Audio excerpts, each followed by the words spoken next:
I need the rookies and the Vipers to report to field 6. And there it is. Straightaway center. Gone. That is. Nord, when he needed it, got it. And it's 5-2. And Nord is trying to pump up his team. Anytime you have a national championship, you want everybody playing at their best as much as possible. And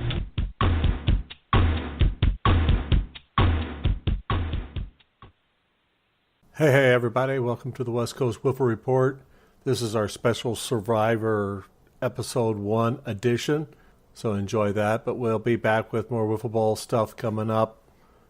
We'll be continuing our 2007 championship game coverage, along with a couple of special interviews. Also, don't forget to tune into the Fast Plastic Radio Network on Wednesday nights. Also, subscribe to Wiffle Now, a podcast that you can get on iTunes. Let's get to the show. Hey, everybody. Welcome to the West Coast Wiffle Report. DP here. The new Survivor season is underway. Reminds me of opening day in baseball, that first weekend of March Madness, that first Sunday of the NFL season, and above them all is that first episode of Survivor when we get to meet everybody. And here to discuss this with me from Sports Limelight is Bill. Bill, thanks for coming on the show. Thank you, Jim. Good to be with you. It is a special moment that comes but once or twice a year. I was a little disappointed. I'll just get this out of the way now. The McElrath brothers met them in Texas this year. They were not on the show. I don't know if they didn't apply yet, but they've got to get going.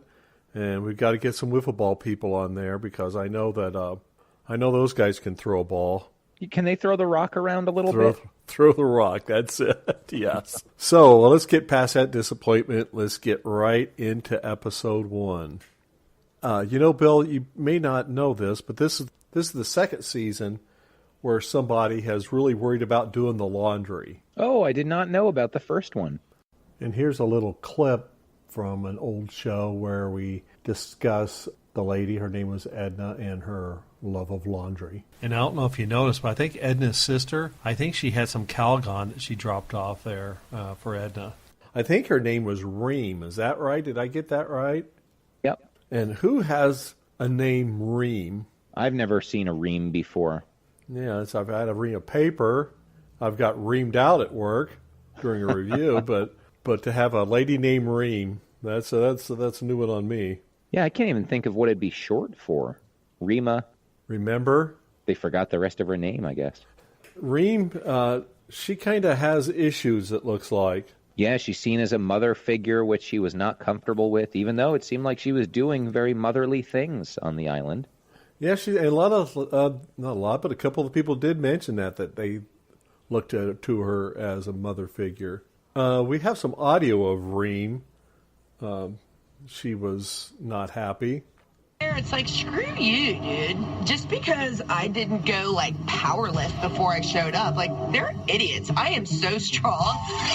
You don't even know this old lady, bro. This old lady can kill it. I know that they're throwing my name around.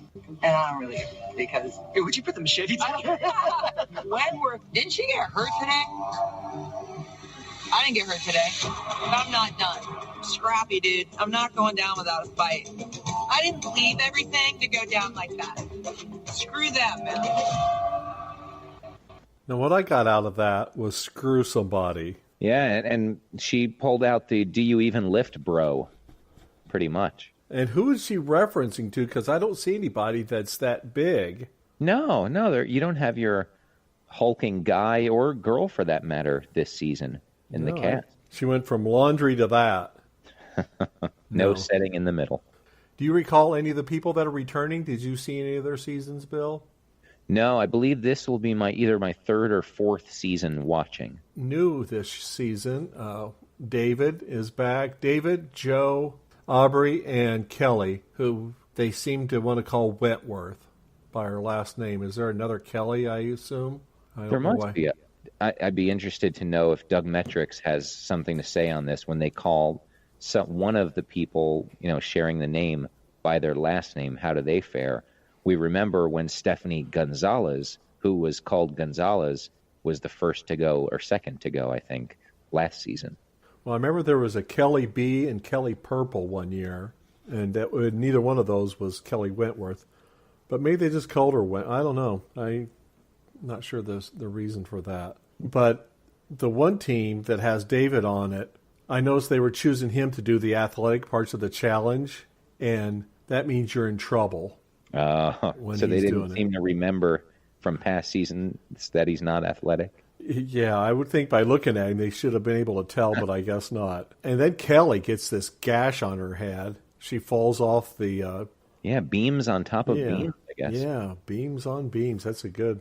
She fights through it. She's a keeper. And what about War Dog? Now there's a name, huh? War Dog, yeah, not War Dog. War Dog. Is that the bald guy? Yes, that is the guy that I remarked after seeing the photo, that he looks like he's in an alternative rock early 90s cover band. That's exactly what I was thinking. Every time he came on there, I was sitting there going, how do we sleep when our beds are burning? Oh, yeah, Midnight Oil. These will not be forgotten years. I think Lauren, to prepare, she sat inside quite a bit, it looks like. She's going to be she better get out of the sun lady this year. How about Reem being the first to go, but the focal point of the first episode is the 3 or 4 seasons I've watched now, it seems about half and half, where the first person eliminated is on the periphery of events and we hardly get to know them, like Katrina Redke Jerry, or they're kind of the focal point and they're the obvious target and they go. I think they lean more towards making them the subject. Okay, so Katrina was an exception. Now the really scary part, where they're going to have to go to Extinction Island. Let's give that clip where Reem shows her incredible reading skills. You have a decision to make. You do not want to play anymore. Follow this path and your adventure will end. If you want a chance to get back in the game, take the torch and get on the boat.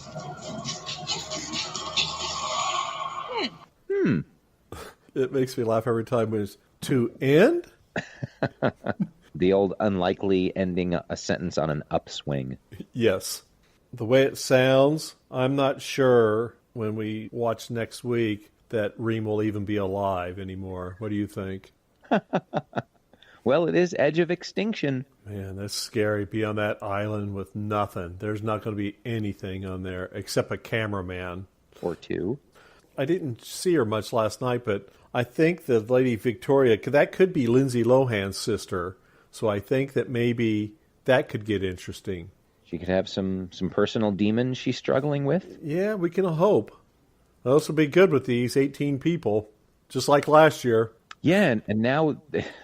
And now that they can return, presumably, from extinction, it'll be interesting to see how many will pass whatever test it is and how that might extend the season. They might need more episodes, or they might have to, eliminate more people per episode towards the end of the season. They haven't done a thing like this in a while. They had one where you went to an island and you had to it was a weekly battle. And one person got to stay. If they won, they stayed by themselves.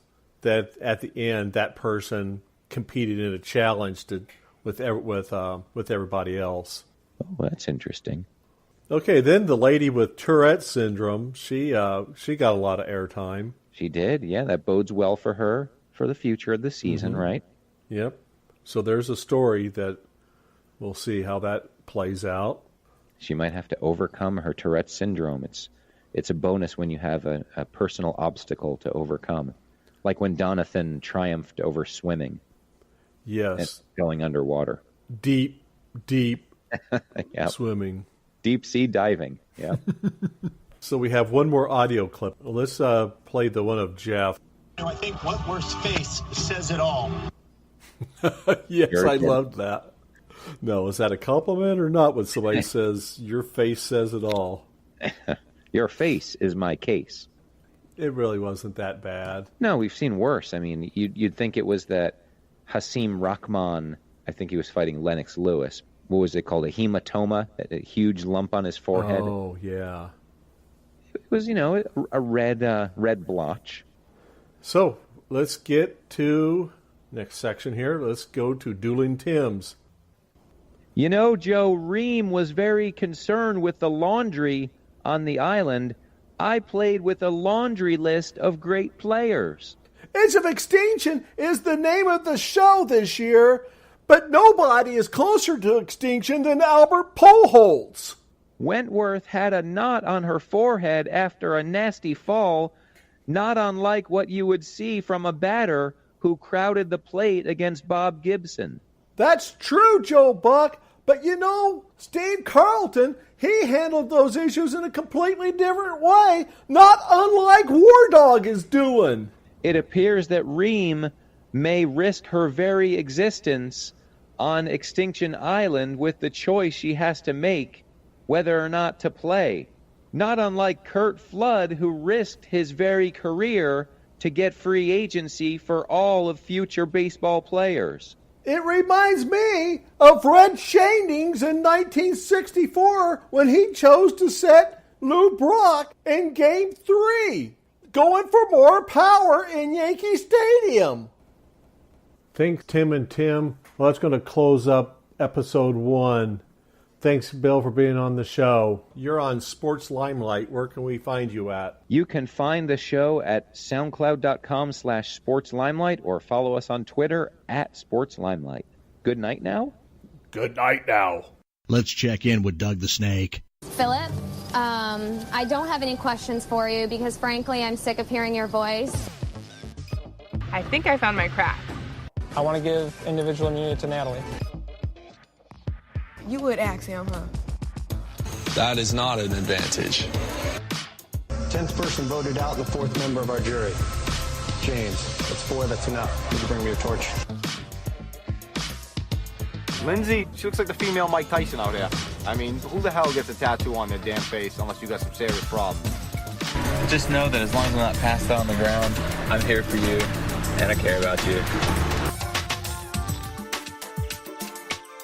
I've been playing center field for 25 years. I can hit a catcher in the forehead. As we row in, we see the biggest fire any of us have ever seen. I was so pumped to win this reward because I'm going to get into some more food. 7 Island in my pants.